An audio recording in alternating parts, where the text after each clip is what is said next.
Всем привет! Сегодня поговорим о вечном, о разгоне AMD Ryzen. Да, уже появился гранитный хребет на Zen 5 архитектуре, а я только сейчас добрался до вершинного хребта на Zen+.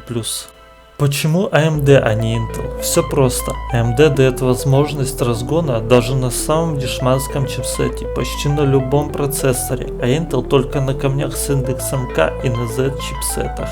Нужно иметь кучу свободных денег, чтобы приобрести такие процессоры даже на вторичке. С сегодняшнего дня я начинаю бесполезный для зрителей, но интересный для меня цикл роликов об исследовании процессоров AMD Ryzen на AM4 сокете. Сначала погрузимся в тему божественного разгона ядер, но прежде чем гнать, кратко о конфиге. Процессор Ryzen 5 2600, 6 ядер, 12 потоков, базовая частота 3400 МГц в бусте до 3900 МГц на одно ядро, кэш третьего уровня 16 МБ, техпроцесс 12 нанометров, TDP 65 Вт. Материнская плата ASRock B450M Pro 4 R2.0, 3 усиленных фазы для процессора и 2 усиленных фазы на северный мост, которые преподнесли как 10 фаз. Оперативная память Patriot Viper 4 Blackout 2 модуля, тип памяти DDR4 объемом 16 ГБ, поддержка Intel XMP 3200 МГц с таймингами 16, 20, 20, 40, напряжение питания 1,35 вольта. Кулер ID Cooling SE207XT Slim Snow с 7 тепловыми трубками, рассеиваемая мощность 220 Вт. Накопитель Transcend SSD 230 с объемом 512 ГБ. Блок питания Moontech Beta 550, мощность 550 Вт, сертификат 80 плюс бронз. Видеокарта Gigabyte Radeon RX 6400 Eagle, микроархитектура RDNA 2, объем видеопамяти 4 ГБ, GDDR6, TDP 53 Вт. Вроде ничего не забыл, теперь можно приступать к разгону. Посмотрев кучу гайдов на YouTube, я понял, что полностью безопасным для кристаллов пинокалорий считается напряжение не выше 1,35 вольта, поэтому я смело выставил 1,24 вольта и частоту 3800.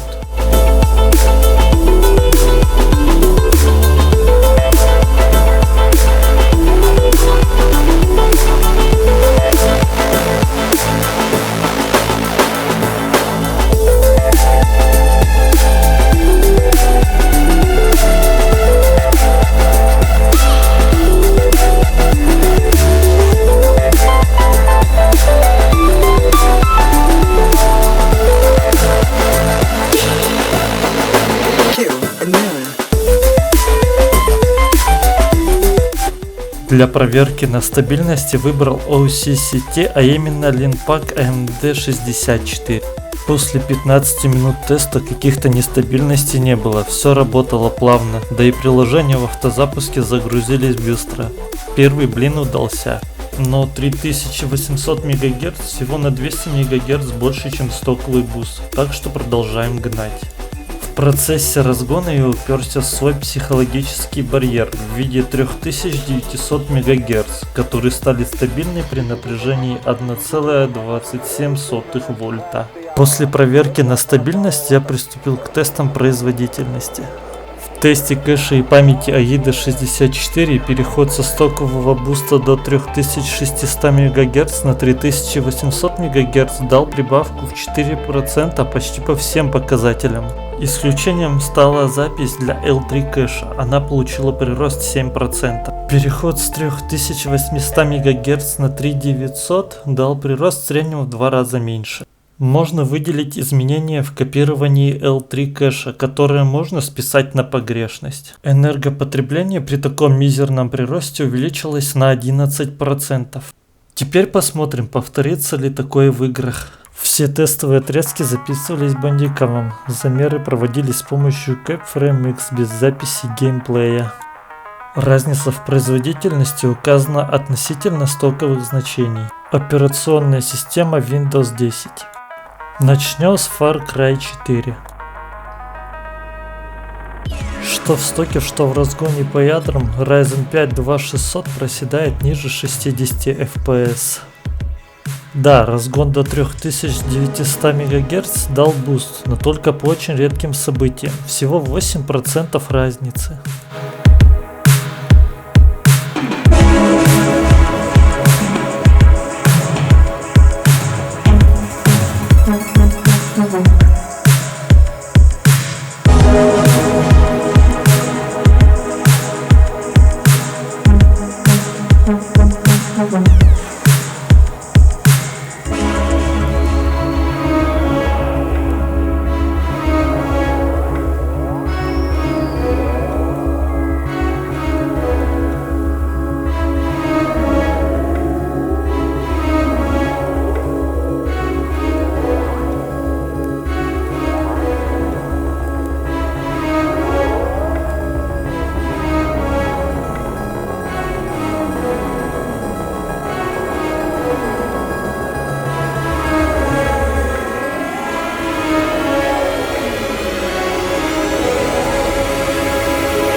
Assassin's Creed Unity – первая и не единственная игра, которая тестировалась с упором в GPU. И даже в таком случае разгон показал хороший прирост производительности.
Counter-Strike 2 тоже неплохо отозвался на прирост частоты, хотя третья строка мониторинга показывает, что время рендеринга процессора не сильно изменилось, и виной тому Anti-Lag 2.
В Need for Speed Heat разгон дал едва заметный прирост только на частоте 3,9 ГГц, заметный только в итоговых цифрах.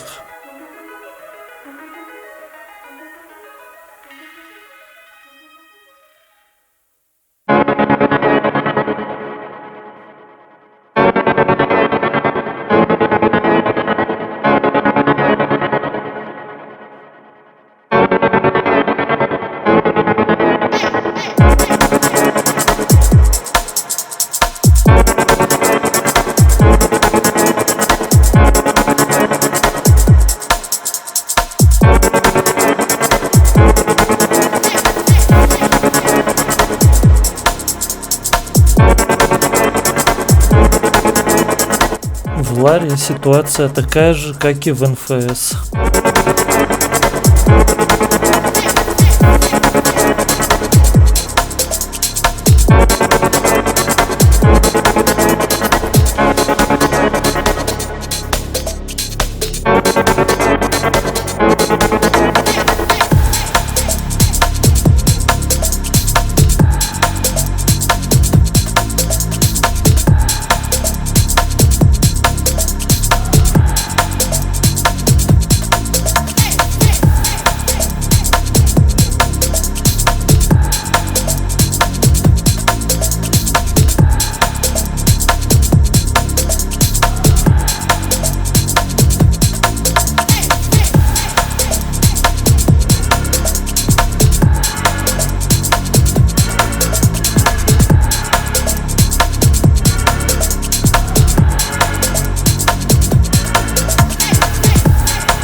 Дикая охота показала отличный прирост по 0,1%, а где-то и вовсе потери FPS, хотя такие потери можно назвать погрешностью измерения.